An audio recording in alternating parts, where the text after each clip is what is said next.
हम ईएमआई में तीनों तरीके देख चुके हैं कि भाई फ्लक्स होता है B into S into cos theta. आपने बी को भी चेंज करके देख लिया, उससे ईएमएफ लेके आए।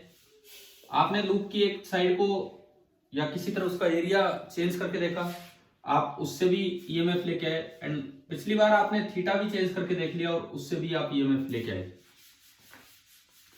थीटा चेंज करके जब ईएमएफ लाते हैं वो मेनली जनरेटर का प्रिंसिपल था। मैंने आपसे कहा भी था कि भाई वहां से आप जनरेटर पढ़ सकते हैं, बिल्कुल सेम उसी तरीके का होता है। सारा उसकी वर्किंग हम कर चुके थे।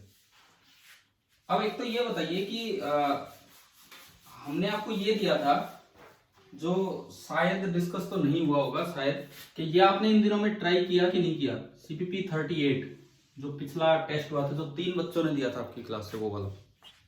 Yes sir. कर दिया ट्राई कंप्लीट? ठीक है। इसमें डाउट्स हैं तो अभी बता सकते हो, इस क्लास में हम डिस्कस कर लेंगे अगर डाउट्स हैं तो। भाई कोई प्रॉब्लम आई है क्या CPP 38 में? नो सर, हो जाए नहीं। चले तो ठीक है, कर जरूर लेना। अगर नहीं किए तो मैं अब याद दिला रहा हूं कि एटलीस्ट आप कर लेना।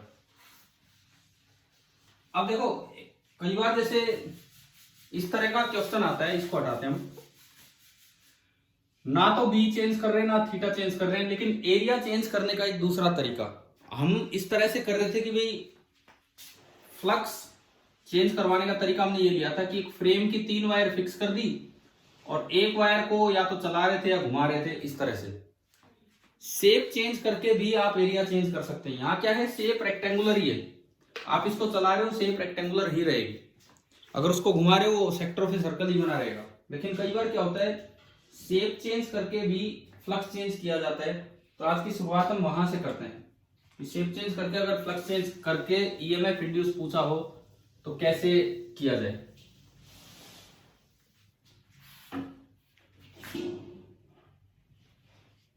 Electromagnetic induction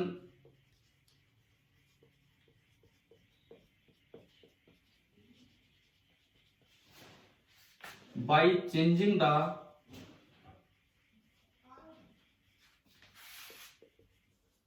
shape of loop।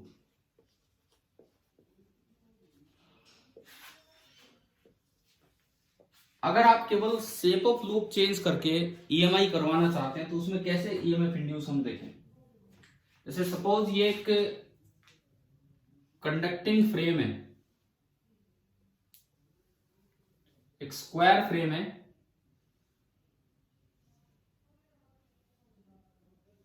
This is A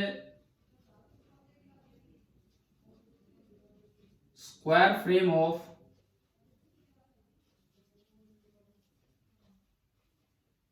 as length a. इस तरह का कुछ अरेंजमेंट है और यहां पे एक आदमी है, वो इसको खींचने लगता है पीछे की तरफ। और सिमिलरली एक आदमी यहां पे है,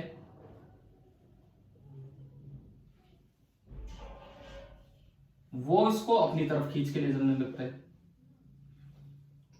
और दोनों एक फिक्स स्पीड u से इसको खींच के ले जा रहे हैं। v से मान लो, दोनों की स्पीड फिक्स है v।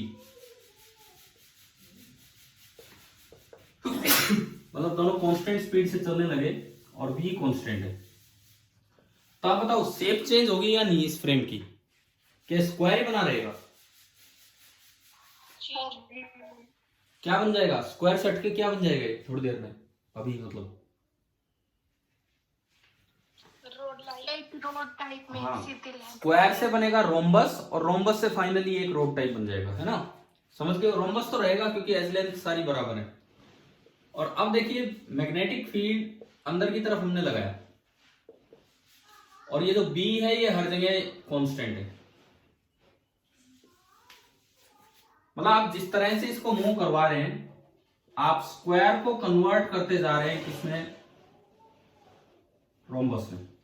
ठीक है, स्क्वायर से रोम्बस बनाते जा रहे हैं, ये है। अब आपको मैं ईएमएफ निकालना सिखाऊंगा। आप करंट भी निकाल सकते हैं, उसके लिए रेजिस्टेंस पता होना चाहिए। आप चार्ज फ्लो भी निकाल सकते हैं, वो मैंने आपको पहले बताया, डेल्टा फाई बाई आर कर रखा है ना ये सारा काम। ठीक है, मैं इस पे क्वेश्चन भी आपको दे दूंगा एचसीवी से कहाँ पे है, लेकिन अभी हम जनरल बेसिक सीखेंगे भी किस तरह से ईएमएफ कैलकुलेट कैसे करें। सपोज किसी भी इंस्टेंट पे जब इन दो एजिस के बीच का एंगल थीटा है, हमें निकालना है टू फाइंड ईएमएफ इंड्यूस्ड इस लूप में when angle between this is H1 H2 1 and 2 is theta, कि जिस वक्त 1 और 2 के बीच का एंगल थीटा हो जाएगा। अभी शुरुआत में कितना है एंगल, शुरू में कितना है 90 डिग्री, हाँ स्क्वायर है ये। तो जब किसी भी वक्त ये एंगल थीटा हो जाएगा तो उस वक्त आपको ये बताना है कि कितना ईएमएफ इंड्यूस होगा, ये आपको निकालना है। अब ईएमएफ क्यों इंड्यूस होगा भाई, जैसे जैसे ये स्क्वायर से रोम्बस बनेगा ना तो बी चेंज हो रहा है, ना बी और एरिया के बीच का एंगल चेंज हो रहा है, ना बी और एरिया के बीच का एंगल चेंज हो रहा है। क्यों नहीं चेंज हो रहा है, बिकॉज ये लूप का परपेंडिकुलर हमेशा अंदर की तरफ मान लो, बी अंदर की तरफ, तो एंगल तो फिक्स है 0 डिग्री, लेकिन जो एस है एरिया का मैग्नीट्यूड वो चेंज होता चलेगा। तो अब बताओ ये ईएमएफ इंड्यूस कैसे लिखें, इंस्टेंटेनियस ईएमएफ कैसे लिखें किसी भी वक्त जब ये एंगल थीटा है उस समय।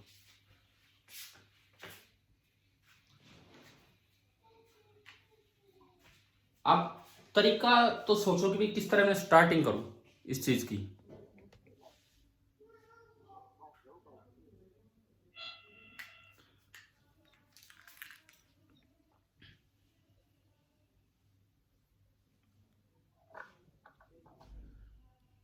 अच्छा देखो सुनो, मैं आपसे पूछता हूं अभी, सबसे पहली बात, अगर मुझे ईएमएफ निकालना हो तो फैराडेज लॉ से, फ्लक्स रूल से फॉर्मूला क्या होता है ईएमएफ इंड्यूस का, d phi by d t. D phi by d t लिखना तो तब पॉसिबल होगा जब phi as a function of time आ जाए आपके पास, समझ गए हो ना। जब मेरे पास phi as a function of time आ जाए तो ही तो मैं d phi by d t वहां से लिख पाऊंगा, ऐसे तो पॉसिबल ही नहीं है। तो मुझे चाहिए, सबसे पहला स्टेप ये होगा, स्टेप फर्स्ट, कि write phi magnetic flux as a function of time, और फिर उसके बाद तो मैं d phi by d t कर ही दूंगा। इस तरह से मुझे निकालना है। अब magnetic flux as a function of time कैसे निकालें, यहां पे magnetic flux as a function of time, देखो t बराबर 0 वो स्टार्टिंग टाइम है जब ये स्क्वायर है, किसी t टाइम में बताओ ये लेंथ कितना चल लेगी, इधर कांस्टेंट स्पीड है, कांस्टेंट स्पीड है, तो ये आदमी कितना पीछे चलेगा t टाइम में, ये आदमी कितना पीछे चलेगा t टाइम में, v इंटू टी, और ये भी चलेगा v इंटू टी। तो एट t इक्वल टू 0 ये आपका डायग्राम है, एट t इक्वल टू 0 ये आपका डायग्राम है, और ये जो एंगल है ये 90 डिग्री है। किसी t टाइम पे at t equal to t इसकी शेप कुछ ऐसी हो जानी है,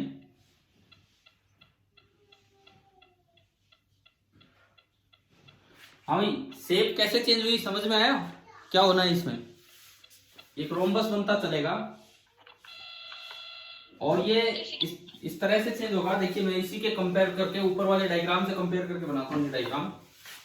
ये शुरुआत में यहां था, ये भी शुरुआत में यहां था, टी टाइम में वीटी ये चलेगा, वीटी वो चलेगा, तो ये कुछ नीचे आ जाएंगे, तो ये कुछ ऐसा डायग्राम बनना है इस तरह का। ये इधर की तरफ आया वीटी, और ये कॉर्नर भी आगे गया वीटी, और ये डायगोनल इनिशियली कितना था √2a पाइथागोरस से, समझ गए हो ना ये कैसे लिखा है, स्क्वायर जब है तो डायगोनल था √2a। अब ये वीटी वीटी और बढ़ गया।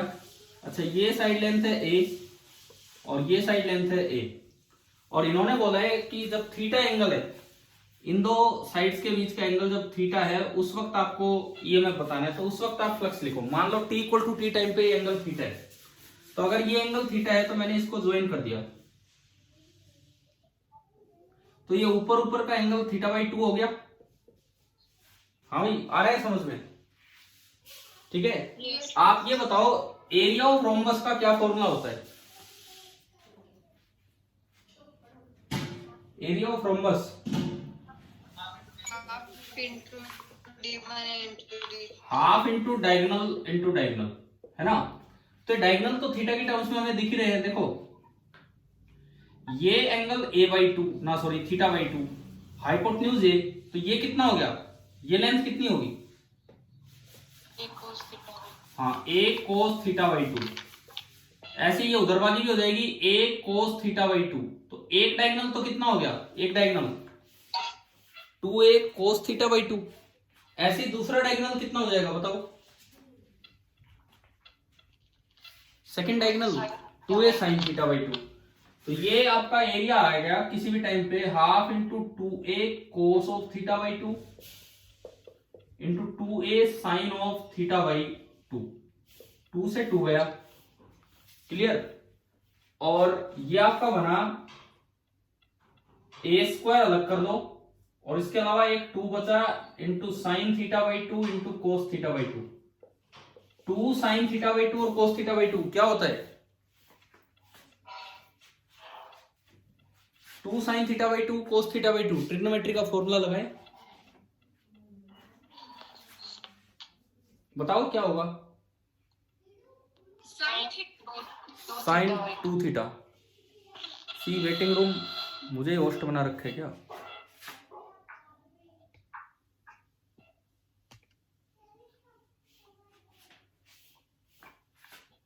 Sine theta.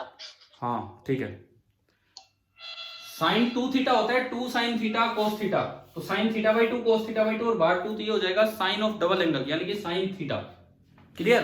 तो ये आपका किसी भी टाइम एस आ गया as a function of theta, a square into sine theta. S आ गया as a function of theta, a square into sine theta. अब आप फ्लक्स लिखवाओ कि इस वक्त टी टाइम पे फ्लक्स कितना होगा? Magnetic flux. फ्लक्स का फॉर्मूला है बी डॉट एस। एंगल कितना है इस वक्त बी और एरिया के बीच?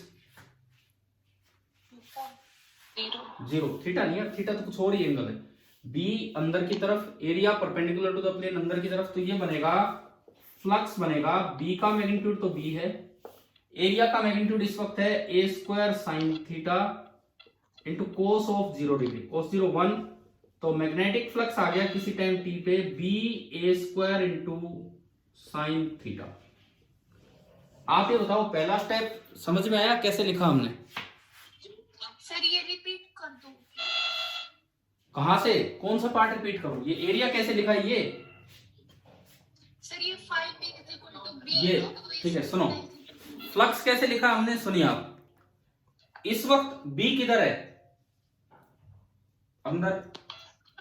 एरिया हमेशा लूप के परपेंडिकुलर होता है तो वो भी अंदर ही मान लो। तो फ्लक्स होगा बी डॉट एस। बी का मैग्नीट्यूड तो बी है, एरिया जब ये एंगल थीटा है किसी टाइम टी पे, तो हमने यहां निकाला एरिया और वो एरिया कितना निकल के आया? ए स्क्वायर साइन थीटा और इंटू उनके बीच का एंगल है 0 डिग्री, तो डॉट प्रोडक्ट में कोस 0 आएगा। आ गया यहां तक समझ में? Yes sir. तो यहां से मेरे पास फ्लक्स आ गया बी ए स्क्वायर इंटू साइन थीटा। हाँ जी, अगर एरिया को बाहर मान लेंगे तो 0 हो जाएगा। अगर एरिया को बाहर मान लेंगे तो भी 0 नहीं होगा, नेगेटिव हो जाएगा। कोस 180 डिग्री इज -1। अगर बाई चांस कोई एरिया बाहर भी मान ले, बी अंदर है, तो एंगल 180 हो गया एंड कोस 180 डिग्री इज -1। उससे फर्क ही नहीं पड़ता एक माइनस से, बिकॉज अल्टीमेटली लास्ट में हमें ईएमएफ पॉजिटिव साइन लेना है मैग्नीट्यूड बताने के लिए। ठीक है ना, कि कितना मैग्नीट्यूड होगा उसमें। और डायरेक्शन अलग से हम देखते हैं कि क्लॉकवाइज की एंटी क्लॉकवाइज, इस तरह से। अच्छा चलो चलें आगे बढ़े। यहां तक आया flux as a function of theta. अच्छा एक चीज और बताओ, इसमें जैसे जैसे आप इसको रोम्बस में कन्वर्ट कर रहे हो, एरिया कम हो रहा है कि एरिया ज्यादा हो रहा है?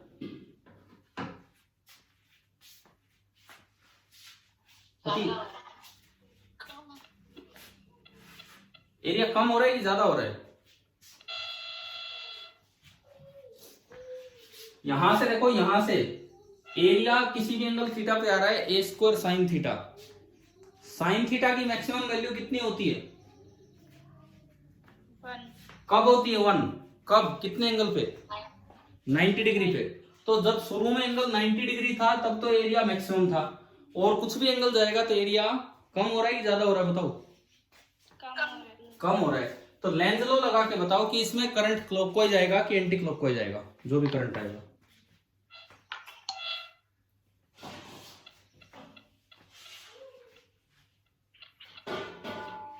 हाँ जी, एरिया कम हो रहा है तो फ्लक्स कम हो रहा है, फ्लक्स कम हो रहा है तो लेंज ने क्या कहा था? फ्लक्स अगर कम हो रहा है तो लेंज ने बोला कि चेंज को अपोज करो। तो फ्लक्स को सपोर्ट करेगा कि फ्लक्स को अपोज करेगा? सपोर्ट करेगा। सपोर्ट करने का मतलब है कि बी अगर अंदर था तो और भी अंदर ही आना चाहिए। और भी अंदर कब आएगा इंड्यूस करंट का? जब करंट क्लॉकवाइज आए कि एंटी क्लॉकवाइज आए? क्लॉकवाइज। ठीक है, तो हमें एक चीज तो समझ में आ गई कि इसमें जो करंट बनेगा दैट विल बी क्लॉकवाइज। ये तो आया समझ में यहां तक? ठीक है, अब कितना ईएमएफ इंड्यूस होगा एक बार उस पर चलते हैं। कितना ईएमएफ इंड्यूस होगा उस पर हम चलते हैं, देखते हैं कैसे। फ्लक्स आया as a function of theta, as a function of time लिखना था, हम लिख पाए as a function of theta. अब ईएमएफ इंड्यूस का फॉर्मूला क्या होता है? D phi by d t. ठीक है, उसका मैग्नीट्यूड लेना है, माइनस साइन नहीं लेना है, बिकॉज ईएमएफ का मैग्नीट्यूड हमेशा पॉजिटिव होता है। ये तो डायरेक्शन हमने अलग से बता दिया, ये है। चलिए अब इसमें करते हैं d phi by d t. आपने फ्लक्स लिखा, फ्लक्स आया B A square sine theta, mod of d by d t of B A square sine theta. B A square तो कांस्टेंट है, बाहर आ गया, d by d t of sine theta. Sine theta का differentiation क्या होता है? Sine theta का डिफरेंशिएशन कोस थीटा। लेकिन ये तो टाइम के रेस्पेक्ट में है, तो इसको कैसे, क्या आंसर होगा इसका, ये बताओ। इस डिफरेंशिएशन का आंसर दीजिए आप, क्या लिखूं मैं?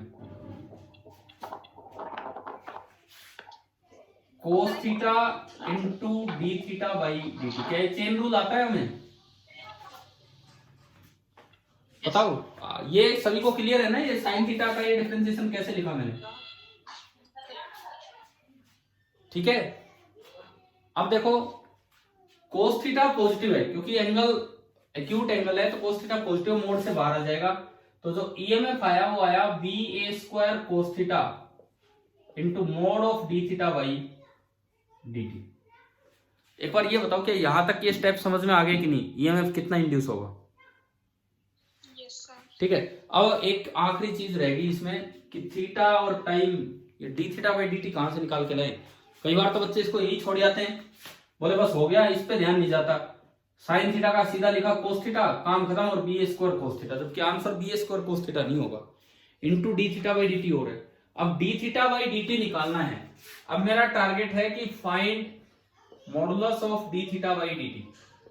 तो ये तब पॉसिबल होगा जब आप theta as a function of time लिख देंगे, क्योंकि अगर आपने theta as a function of time लिख दिया तो दोनों साइड टाइम के रिस्पेक्ट में डिफरेंशिएशन करते ही d theta by d t आ जाएगा। Theta as a function of time, theta as a function of time दिख रहा है। दोनों डायग्राम्स को कंपेयर करो, इस डायगोनल को कंपेयर करो तो हमें नजर आ रहा है। बताओ क्या होगा theta as a function of time? ये लेंथ यहां से बताओ कितनी है पूरी, इसको देखते हुए। 2a cos of theta by 2। अब यहां से देख के बताओ ये लेंथ कितनी है, ये बीच वाली कितनी है? ये कितना चल चुका है? ये कितना चल चुका है? फिर क्या फायदा होगा? फिर तो यहीं से देख क्या बता रहे हो? मैं कह रहा हूं ये vt है, मुझे तो थीटा और टाइम में फंक्शन चाहिए, टाइम को इन्वॉल्व ही नहीं करोगे तो कैसे आएगा? एक बार तो थीटा की टर्म्स में देख लो, थीटा की टर्म्स में लेंथ कितनी है पूरी? 2a cos of theta by 2। और एक बार टाइम की टर्म्स में देखो, टाइम की टर्म्स में ये लेंथ, टाइम की टर्म्स में ये लेंथ, बीच वाली कितनी? √2a। ये कितना चला? कितना? और ये कितना चला? वीटी। टी। तो बताओ क्या रिलेशन बना थीटा और टाइम में, क्या रिलेशन बना?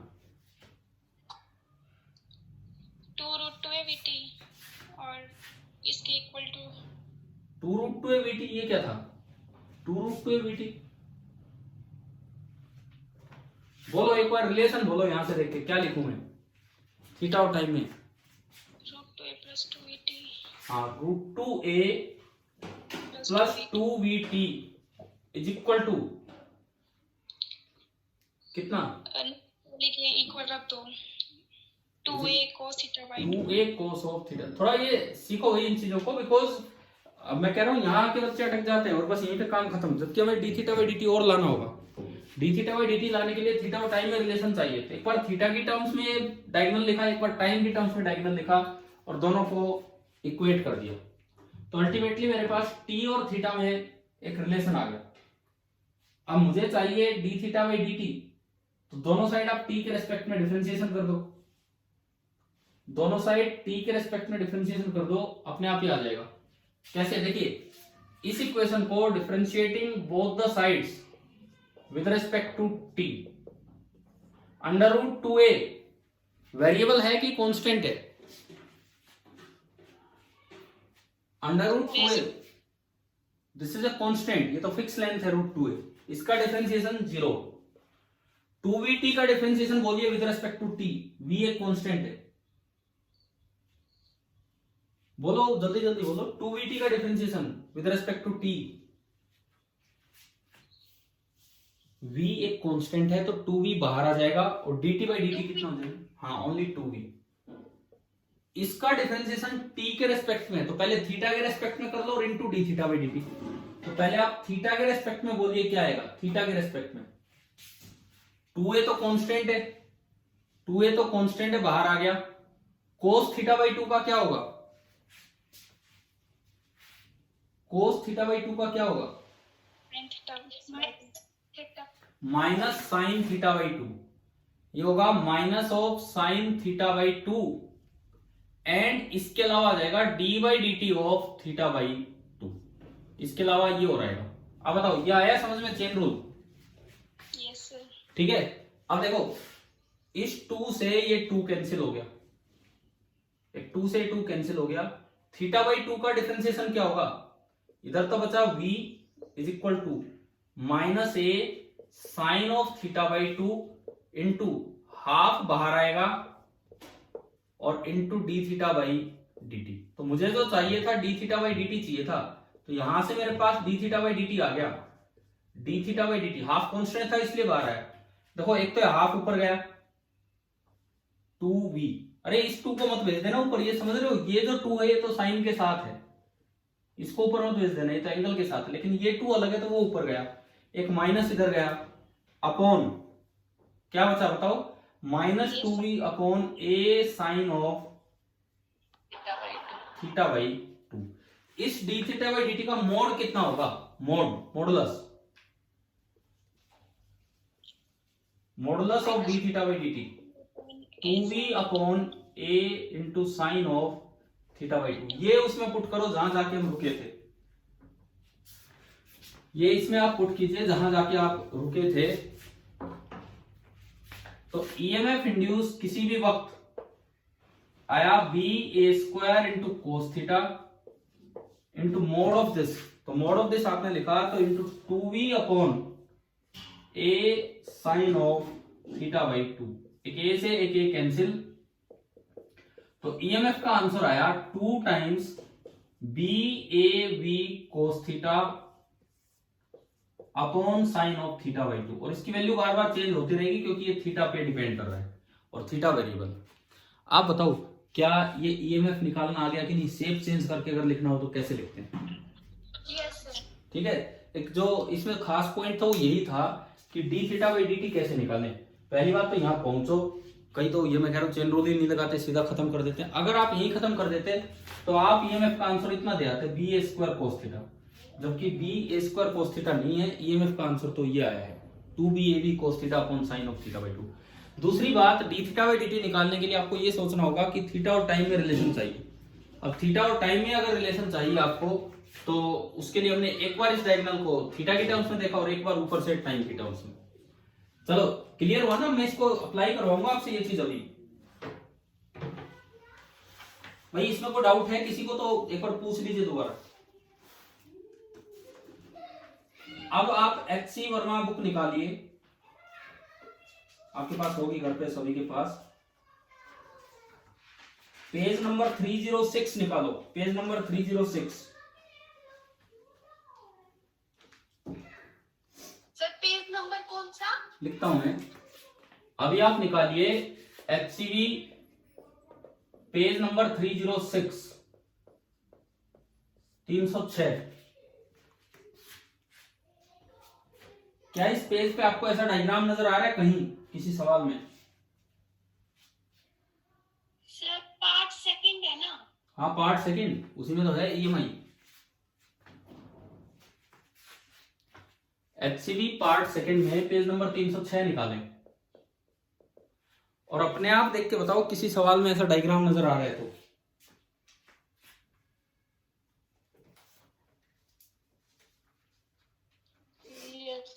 कौन सा है क्वेश्चन नंबर? क्वेश्चन नंबर कौन सा है?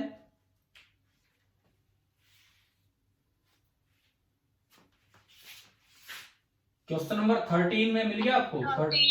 13 ठीक है।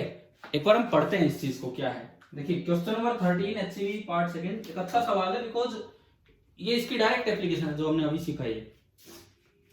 Figure shows a metallic square frame of edge a in a vertical plane. Edge length a है और ये वर्टिकल प्लेन में यूं रखा हुआ है इस तरीके से। A uniform magnetic field exists in the space in a direction perpendicular to the plane of the figure।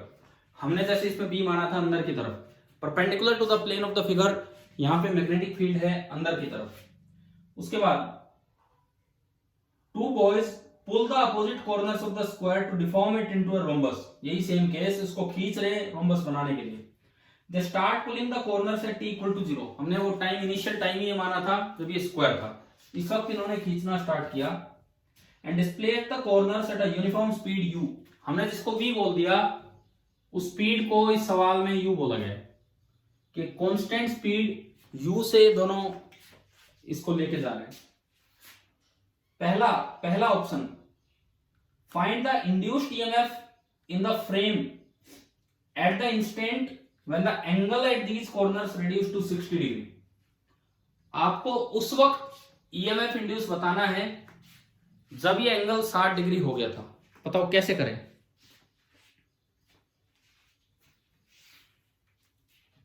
उस वक्त ईएमएफ इंड्यूस बताना है जब ये एंगल 60 डिग्री हो गया था उस समय। देखो एक तरीका ये है कि बच्चे लिखते हैं इनिशियल फ्लक्स। इनिशियल फ्लक्स लिखते हो तो क्या b इंटू ए स्क्वायर समझ में आ रहा है? हाँ भी बताओ, इनिशियल फ्लक्स बी ए स्क्वायर आ गया समझ में? ठीक है। फिर लिखते हैं फाइनल फ्लक्स कब, जब थीटा 60 डिग्री है,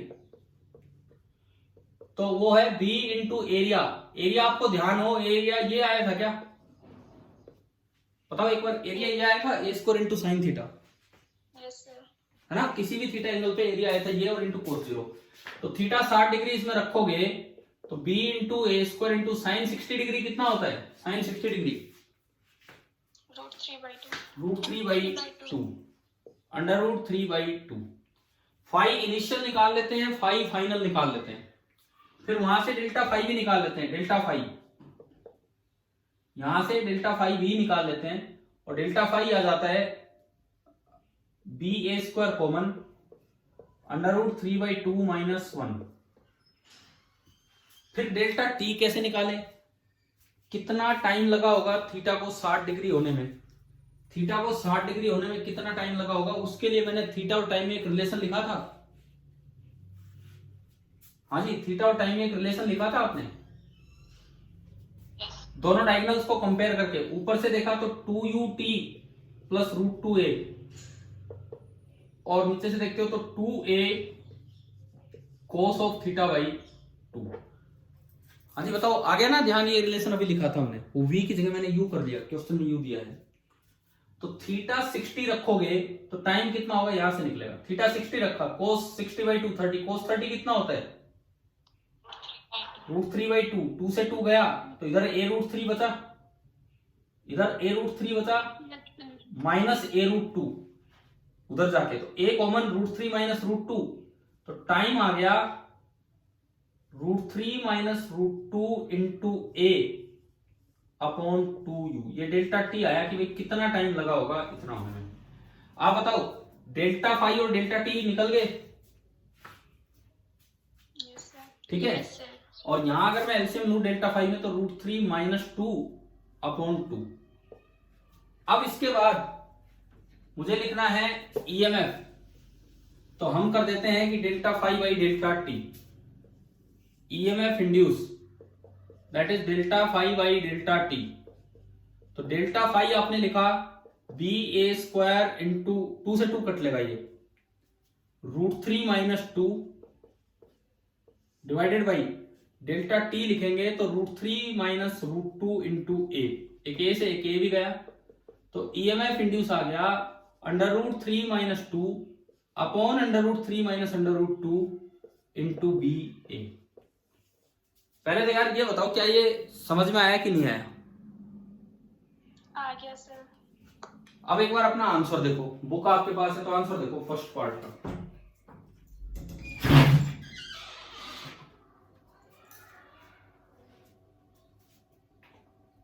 क्या इतना खतरनाक आंसर है क्या?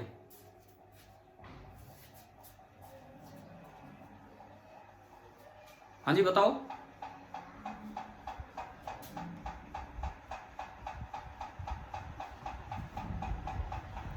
आंसर बताइए कि ऐसा खतरनाक आंसर है क्या पीछे बुक में?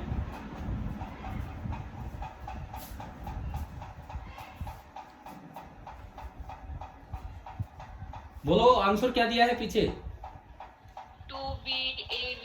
तो इसमें ना तो v आ रहा ना ये 2 आ रहा, तो ये कैसे गड़बड़ होगी बताओ? मैंने तो पूरा एक एक डेल्टा फाई भी सही लिखा, पूरा टाइम का ध्यान रखते हुए डेल्टा टी निकाला, फिर ये क्या गड़बड़ है? गड़बड़ क्या है, ये है average EMF. Delta phi by delta t जो होता है दिस इज एवरेज ईएमएफ। तो मैं आपको दोनों चीजें सिखा रहा हूं। अगर इसी सवाल में जो नहीं पूछा इन्होंने, लेकिन अगर पूछा होता average EMF induce theta 90 degree से और थीटा 60 डिग्री होने तक, तो आपको ये निकालना था। एक बार सवाल की लाइन पढ़ें, वो लिखता है find the EMF induced in the frame at the instant when the angle reduces to 60 degree.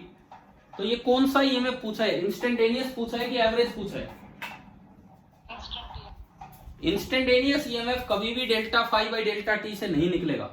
Instantaneous EMF कभी भी delta phi by delta t से नहीं निकलेगा। उसका तरीका होता है phi as a function of t लिखो, d phi by d t करो, उससे निकलेगा, और वो हमने अभी किया था।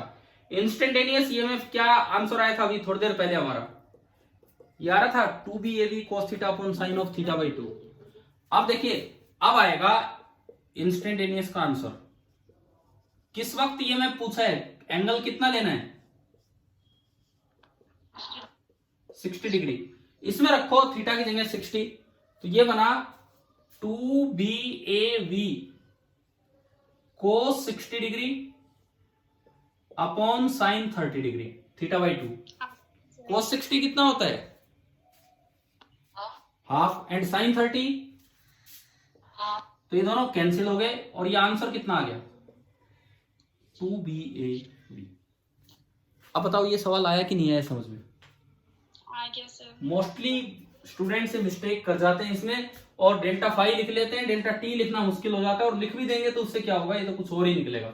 असल में जो हमने पहले किया वो ऐसे करना था। आप एक काम करो, मैं आपको ये सजेस्ट करूंगा, आपकी बुक में जहां आंसर लिखे हैं ना इसके, आप एक्चुअली आंसर में तो 2BAV लिखा हुआ है, आप ये लिख दो आंसर ये, ताकि आप कभी भी रिवाइज करो या आपके बाद कोई और बच्चा आपके घर पे भाई बहन रिवाइज करे तो उसको पता रहे कि हाँ भाई ये तो किसी तरह से as a function of theta लाना था।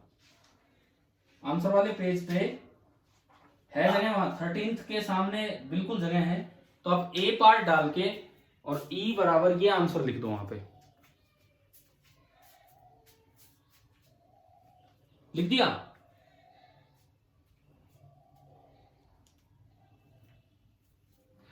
Yes sir. अब चाहे थीटा 60 पे पूछे, किसी और एंगल पे पूछे, हम इसमें पुट करेंगे और उससे आंसर आता रहेगा। मान लो इनिशियल ईएमएफ इंड्यूस पूछ ले, बिल्कुल इनिशियल, जब स्टार्ट किया तब कितना ईएमएफ इंड्यूस होगा, उसका क्या जवाब होगा बताओ। इनिशियल ईएमएफ इंड्यूस, इस तरह से सवाल आ जाए तो आधी बार तो ये कंफ्यूजन यार, इनिशियली तो शुरू ही हुआ है तो ईएमएफ कहां से इंड्यूस होगा, बिल्कुल होगा इनिशियली थीटा कितना था बताओ, 90। तो अगर ईएमएफ इनिशियल पूछा होगा तो आप थीटा की जगह 90 रखेंगे, थीटा 90 रखा, कोस 90 कितना 0, तो आप यहां से आंसर देंगे कि बिल्कुल इनिशियल जो ईएमएफ इंड्यूस है वो कितना है 0। वैसे लॉजिकली सोचोगे बड़ा मुश्किल हो जाएगा, यहां से फटाफट आंसर आ रहा है कि इनिशियली 0 है, और भी किसी तरह निकालोगे मतलब किसी और एंगल पे तो आ जाएगा। ये बताओ फर्स्ट पार्ट आया कि नहीं आया समझ में इस क्वेश्चन का, ठीक है। आप ये अगर थोड़ा कॉपी में सवाल लिख लें तो बहुत अच्छा है, बिकॉज मैंने आपको एवरेज ईएमएफ इंड्यूस भी निकालना बताया है कि किस तरीके से आप इसी क्वेश्चन में 60 डिग्री तक एवरेज ईएमएफ पूछा होता तो वो निकाल लेते। आ गया ना समझ में अब तो ये दोनों पार्ट, ठीक है। अब इसके बी पार्ट पे चलते हैं। B part, find the induced current in the frame at this instant if the total resistance. अरे तो बड़ा आसान सवाल कर दिया, जब इन्होंने टोटल रेजिस्टेंस ही दे दिया, जब इन्होंने टोटल रेजिस्टेंस ही दे दिया तो बताओ ईएमएफ पता है हमें 2BAV अभी आया था 60 डिग्री पे, टोटल रेजिस्टेंस R दे दिया, तो अब बताओ करंट इंड्यूस कितना होगा। डायरेक्ट आंसर है अब तो, instantaneous current that is equal to instantaneous EMF upon total resistance R। पता है भाई ये वाला पार्ट आ गया समझ में, 2BAV अपॉन R। अच्छा अगर इसी सवाल में R डायरेक्ट ना देके आपको दिया होता कि resistance per unit length lambda है, resistance per unit length lambda है, तो अभी आप बताओ कि R कितना होता, लैम्डा इंटू, बोलो अगर इस फ्रेम की पर यूनिट लेंथ रेजिस्टेंस लैम्डा है तो टोटल रेजिस्टेंस R कितनी होती जो हमें इसमें पुट करना पड़ता, बोलो भाई। टोटल लेंथ है कितनी इस फ्रेम की, इस रोम्बस की हमेशा टोटल लेंथ कितनी रहेगी, अगर एक साइड की लेंथ A है तो टोटल लेंथ कितनी रहेगी 4A, तो लैम्डा कितना रहेगा ना, सॉरी रेजिस्टेंस कितनी हो जाएगी लैम्डा इंटू 4A। चलो सेकंड पार्ट भी आ गया होगा समझ में। अब क्वेश्चन का थर्ड पार्ट, बुक खोली है ना आपने जहां से मैं पढ़ रहा हूं ये चीजें। C part, find the total charge which flows through a side of the frame by the time the square is deformed into a straight line. जब तक ये स्क्वायर स्ट्रेट लाइन बन चुका होगा मतलब लास्ट तक, तब तक टोटल चार्ज कितना फ्लो करके गया होगा ये आपको बताना है। इसमें से टोटल चार्ज कितना फ्लो, कैसे निकालते हैं चार्ज फ्लो,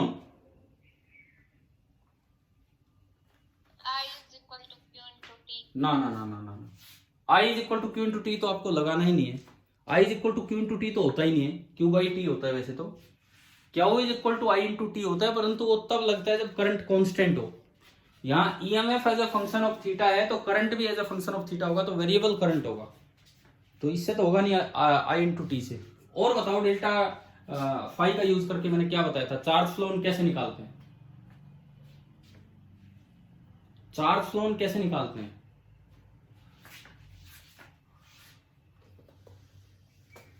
देखिए क्या हमने ये निकाला था, ये फॉर्मूला पढ़ा था, delta Q is equal to delta phi B upon R. बोलो भाई क्या ये फॉर्मूला हम पढ़ चुके हैं क्या, delta Q is equal to delta phi B upon R, time पे डिपेंड ही नहीं करता है ना। डेल्टा फाई बी किसी भी थीटा एंगल पे फाई बी इतना है, इनिशियल ज्यादा था इतना है, तो ये इसका मोड ले लेंगे हम, तो ये अगर आप इसमें रखोगे तो ये आएगा बी ए स्क्वायर माइनस, बाद वाला घटा दो क्योंकि वो कम है, B A square sine theta divided by R. तो कभी तक भी चार्ज फ्लोन निकालना हो तो ये आपका आंसर आ गया, चार्ज फ्लोन किसी भी एंगल थीटा तक होगा B A square by R into 1 minus sine theta, ये आया। अब ये बताओ इस सवाल में कब तक पूछा है, कब से कब तक, कब से, तो शुरू से ही है। कब तक पूछा है इस क्वेश्चन में, कब तक पूछा है? एक लाइन बनने का मतलब है कि थीटा कितना हो जाएगा, रिड्यूस हो गया। थीटा 90 था, थीटा 90 था, रिड्यूस हो गया कितना हो जाएगा जब लाइन बनेगी? 0। तो फाइनली थीटा 0, साइन 0 कितना होगा? 0। तो क्या आंसर आ गया? Delta Q B A square by R. मान लो इस सवाल में पूछा होता तब तक चार्ज फ्लोन बताओ जब तक एंगल रिड्यूस होके 30 डिग्री हो गया, तब तक बताओ, तब तक बताओ जब तक एंगल रिड्यूस होके 30 डिग्री हो गया। तो साइन 30 रख देंगे यहाँ, साइन 30 कितना होगा? हाफ 1 माइनस 1/2 यानी कि half B A square by 2r। और अगर सवाल ये होता जो पीछे दोनों पार्ट थे, जैसे फर्स्ट पार्ट कहता है ईएमएफ बताओ जब थीटा 60 था, सेकंड पार्ट कहता है करंट बताओ जब थीटा 60 था, तो उनके आंसर देखो आपके क्या है। अब मैं एक बार तीनों आंसर्स को दिखाता हूं आपको। First part EMF at theta 60, वो निकल के आया 2BAV। Second part current at theta 60, वो निकल के आया 2BAV upon R. Third part charge flown till theta 60, मतलब 90 to 60। इसका आंसर बताओ। करंट से नहीं निकलेगा, कोई बच्चा भी कह रहा था बोले यहां से निकालना मुश्किल हो जाएगा। डायरेक्ट आंसर यहां से आएगा, delta Q delta 5/r। Theta 60 रखा, साइन 60 कितना होता है? √3/2। तो 2 एलसीएम और 2 माइनस √3, तो ये आया BA स्क्वायर बाई 2r। 2 तो एलसीएम लिया और ऊपर बचेगा 2 माइनस √3। तो इसके आंसर और इसके आंसर का कोई लिंक ही नजर नहीं आ रहा आपस में, लेकिन करंट और चार्ज तो रिलेटेड होते हैं, परंतु वो इंस्टेंटेनियस करंट है और इसके साथ रिलेट होता है, इसके साथ रिलेट होता है एवरेज। ये यहाँ पे अभी निकला था आपका, ये इसमें फैक्टर आ रहा है 2 माइनस √3। √3 माइनस 2 तो नेगेटिव है, इसका मोड़ लेंगे तो 2 माइनस √3 हो जाएगा। तो ये चीज एवरेज ईएमएफ से रिलेट होती है, ना कि इंस्टेंटेनियस से। चलो यार अभी बताओ, क्या ये एक सवाल पूरा पूरा समझ में आ गया है कि नहीं? हाँ भाई बोलिए, बिल्कुल क्लियर है कि नहीं ये वाला क्वेश्चन? देखो आज हमने शुरुआत यहां से की, electromagnetic induction by changing the shape of loop. इसमें एक स्क्वायर से रोम्बस कन्वर्जन का एक क्वेश्चन लिया। क्वेश्चन एचसीवी का ही था, लेकिन उसमें जितना पूछा उससे ज्यादा हमने कर लिया। इसमें खाली इंस्टेंटेनियस ईएमएफ पूछा है, हमने एवरेज ईएमएफ भी निकाला, ठीक है। और इसी तरह से तीनों चीजें आपकी निकल गई। चलो मैं आगे बढ़ूं क्या, बताओ?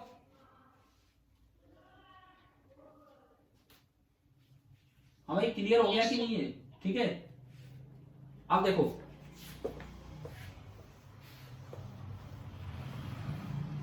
हम फ्लक्स चेंज से ईएमएफ लिखना सीख चुके हैं अभी तक।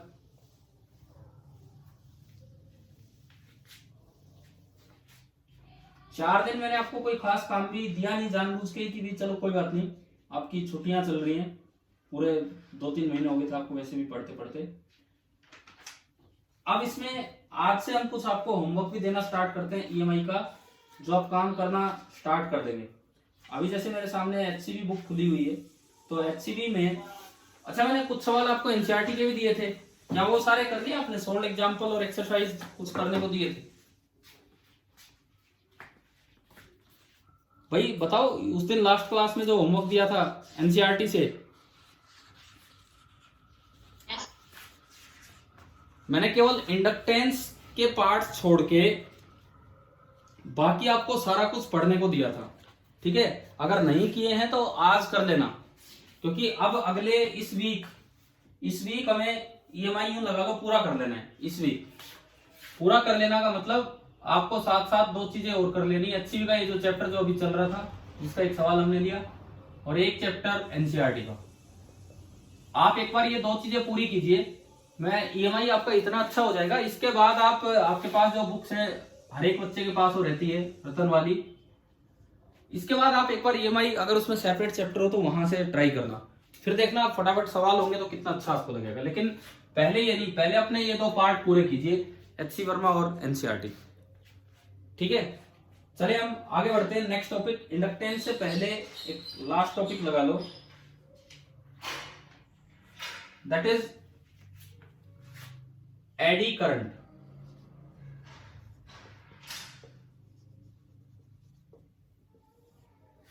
एडी करंट को वर्लपूल भी बोल देते हैं।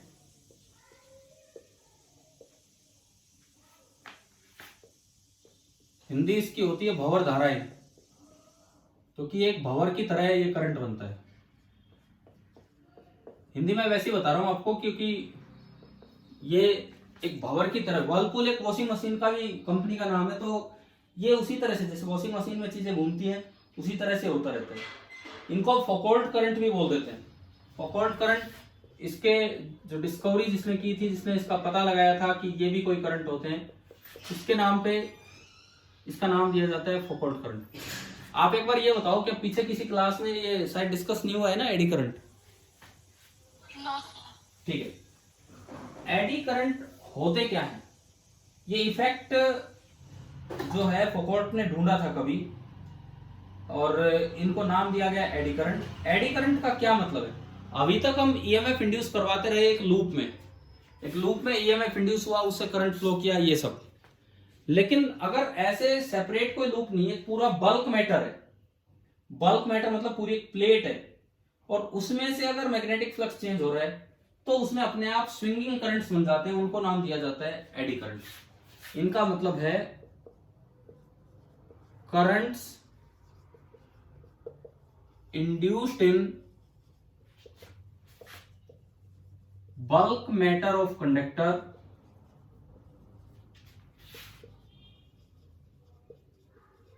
due to a magnetic flux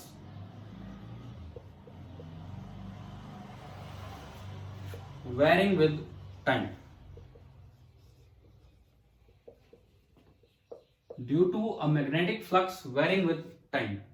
अगर कोई मैग्नेटिक फ्लक्स टाइम के साथ चेंज हो रहा है तो उसकी वजह से कुछ वहां पे करंट बन जाएंगे, तो अपने आप सर्कुलर करंट फ्लो करने लग जाते हैं। इनको ही नाम दिया जाता है एडी करंट्स। ठीक है, देखिए एक एग्जांपल देता हूं कैसे।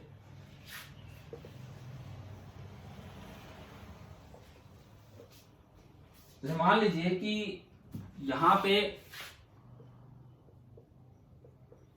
अंदर की तरफ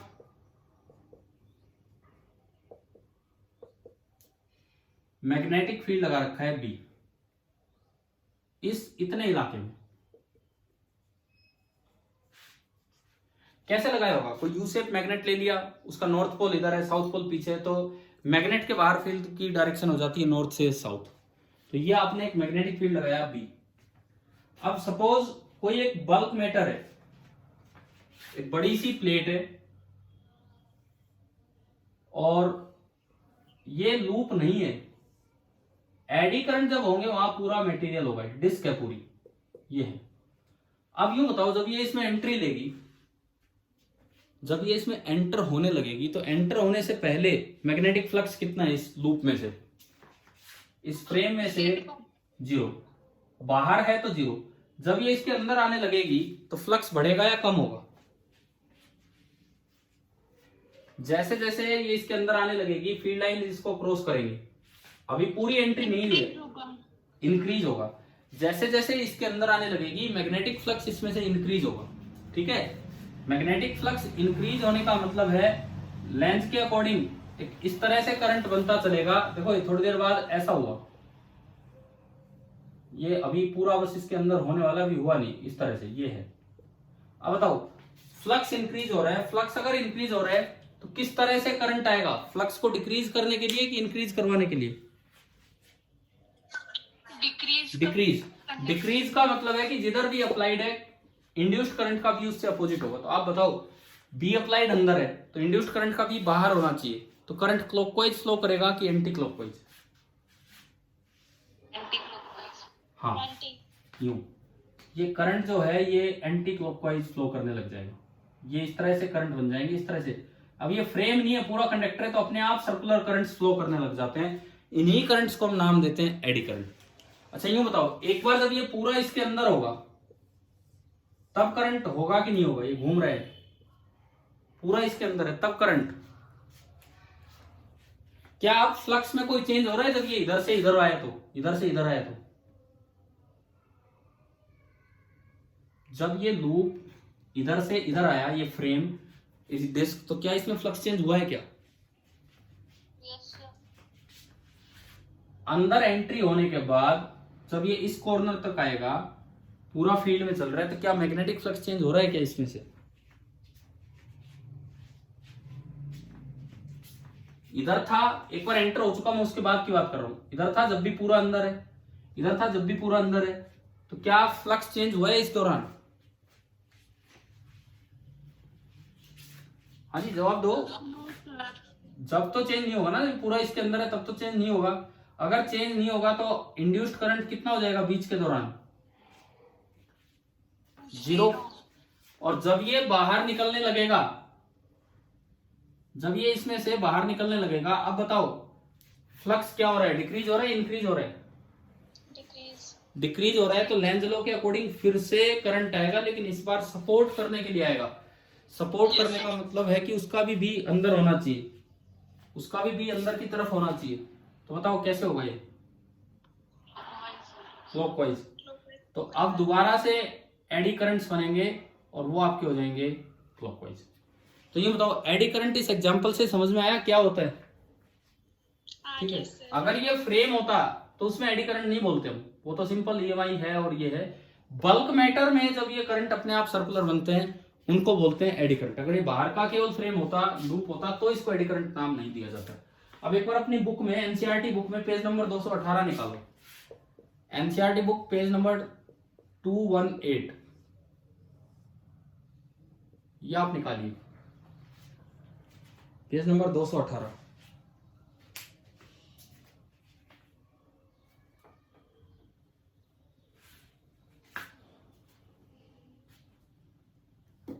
हाँ जी, मिल गया।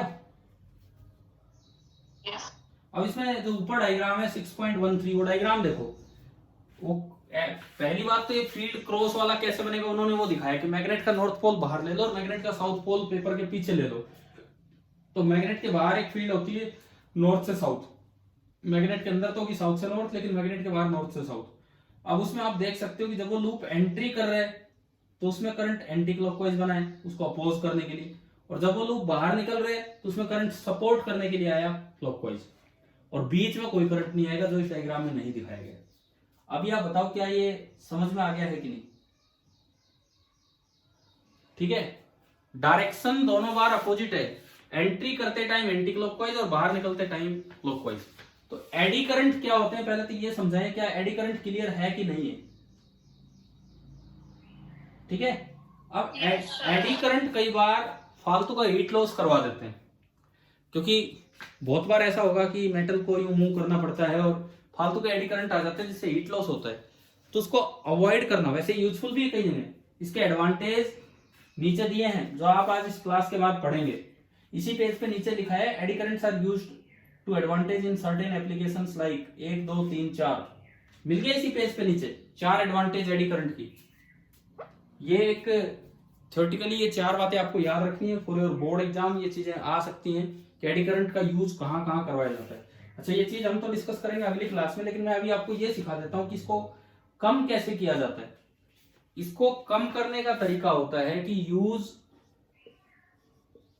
Slotted and laminated sheets. कहीं भी बल्क मैटर आपको यूज करना हो तो पूरा एक मोटी बल्क मैटर यूज ना करें, पतली पतली शीट्स लें। और लेमिनेटेड मतलब उनपे एक वार्निश लगी होती है ताकि एक दूसरे के अगर वो कांटेक्ट में भी आए तो इलेक्ट्रिकल कनेक्शन ना बने, केवल मैकेनिकल बस वो अटैच हो इस तरह से। जैसे आगे अगले चैप्टर में हम ट्रांसफॉर्मर पढ़ेंगे, नेक्स्ट चैप्टर में, इसमें नहीं एसी वाले में। तो ट्रांसफॉर्मर में हम सीख रहे होंगे कि एक कोर लेनी होती है इतनी मोटी, लेकिन वो यूं ना लेके पतली पतली शीट्स ली जाती है और उनको आपस में टच कर दिया जाता है ताकि एडी करंट कम फ्लो करे। क्योंकि अगर पूरी एक कंटिन्यूअस मोटी शीट आपने ली तो बहुत से सर्कुलर पाथ ऐसे बन जाएंगे। अब वहां जब वो ये शीट ली जाएगी, पतली शीट और वो भी एल शेप में, एक एल शेप यूं और उसके साथ एक अटैच की जाएगी एल शेप यूं, ताकि कोई भी कंटिन्यूअस फ्लो ना बन पाए। मतलब एडी करंट्स को रिड्यूस करने का तरीका क्या है ये आपको याद करना है। यूज स्लॉटेड मतलब कट लगी हुई, जैसे इस डायग्राम में दिखा रखा है, कट की हुई शीट है, ऐसे खाने से बना रखे हैं। एंड लेमिनेटेड मतलब अगर मोटी बनानी है तो स्लोटेड लेके उन पे एक लिक्विड लगाया जाता है वार्निश टाइप, और उनको आपस में टच कर दिया जाता है। तो ये एडी करंट जो है ये क्या है ये मैंने आपको बताया, कैसे रिड्यूस होता है ये मैंने आपको बताया, इसके 4 एडवांटेज क्या है वो आप बुक से पढ़ के रखेंगे यहाँ पे। अच्छा भैया अब ये बताओ आज आप कितना काम कर लेंगे? वैसे हम आश्वासन हर बार देते हैं आपकी, हाँ ये तो हो ही जाएगा आज, फिक्स बताओ कि आज ये काम तो कर ही लेंगे, क्योंकि अब मुझे रोज डेली बेसिस पे 2 काम चलाने हैं, एक एचसीवी एक एनसीईआरटी, एक एचसीवी एक एनसीईआरटी। एचसीवी में एक काम करो, आज वो क्वेश्चन नंबर कौन सा था 13 था उस पेज पे लास्ट सवाल, तो आप यार केवल एक काम कर लो, ऑब्जेक्टिव भी मत करो पहले सब्जेक्टिव, मैं केवल आपको इतना काम दे रहा हूं, उस एक्सरसाइज के 1 से 13 सवाल कर लेंगे आप 1 to 13। अभी करने हैं, देखो ऐसा नहीं है फिर तो ये तो कभी भी कुछ भी नहीं होगा। आप एक बार ये ट्राई कीजिए, इस पूरे वीक ईएमआई में लगाएं, कितना अच्छा ईएमआई चैप्टर हो जाएगा आपका। एचसीवी के question number 1 to 13 page number 306 पे जितने एक्सरसाइज के क्वेश्चन मैंने वो दिए, एक तो आप ये कर लो, और एनसीईआरटी के केवल क्या कर लेने हैं, सोल्ड एग्जाम्पल कर लेने हैं आपको, किसी ने कर दिया तो बहुत अच्छी बात है, एक तो 9th छोड़ देना और एक 10th छोड़ देना बस। एनसीईआरटी से सारे solved example except okay sir. 9th and 10th, ये आज शाम तक आप करके रखे, और मुझे डाउट्स चाहिए आपके, आप मेरे व्हाट्सएप नंबर पे आप डाउट्स भेज सकते हैं, फिर मैं देखता हूं कैसे क्या रिप्लाई देना है क्या नहीं, लेकिन आप पहले करें भाई ये काम जरूर आज, ठीक है? ठीक है चलिए, थैंक यू, आगे कल देखते हैं।